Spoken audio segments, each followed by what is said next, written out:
Sans me quitter des yeux, il fait courir sa langue puis ses dents dans le creux de mon pied. Je gémis. Comment peut-on sentir cela à cet endroit?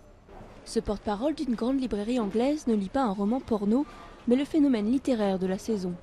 50 Shades of Grey, 50 nuances de gris, est une trilogie sulfureuse, d'abord publiée en mai 2011 sous forme d'e-book par une mère de famille britannique alors inconnue, E.L. James.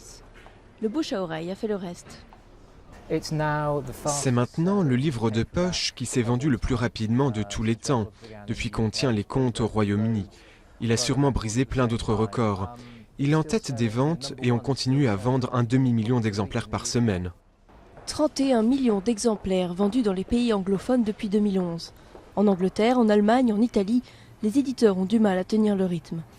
L'histoire d'amour entre Anastasia, jeune étudiante inexpérimentée, et Christian, un jeune businessman milliardaire au goût sexuel sadomasochiste, a conquis des millions de lecteurs, surtout des femmes. Même si devant la caméra, les lectrices émettent des appréciations modérées.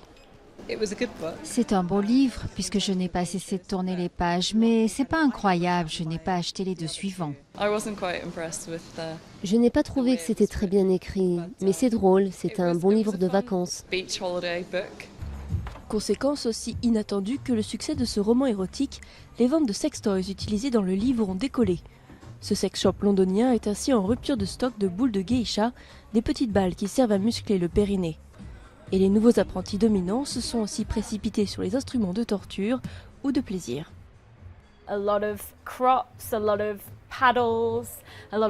Les cravaches, les instruments pour donner la fessée comme cela, se sont vendus beaucoup plus depuis que le livre a rendu les pratiques sadomaso légitimes et courantes. Nous avons des classes spécifiquement sur la fessée et nous avons vu plus de gens venir dans ces cours pour en savoir plus. Une fois dans l'intimité de la chambre, pas sûr que les couples pratiquent aussi assidûment et avec autant de savoir-faire que Christian Grey. Mais le plus important pour cette sexologue, c'est que le livre révèle une sexualité féminine de plus en plus libérée.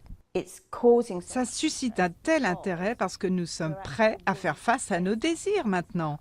Beaucoup de couples regardent du porno ensemble. Beaucoup de femmes cherchent du porno par elles-mêmes pour avoir des idées de certains comportements qu'elles pourraient considérer comme normaux dans la chambre à coucher. Alors qu'avant, ce n'était pas possible pour les femmes. Ou du moins, c'est ce qu'on nous faisait croire. Prochaine étape, le film. Les studios Universal et Focus Features ont déjà racheté les droits de ce fantasme en 3 volumes.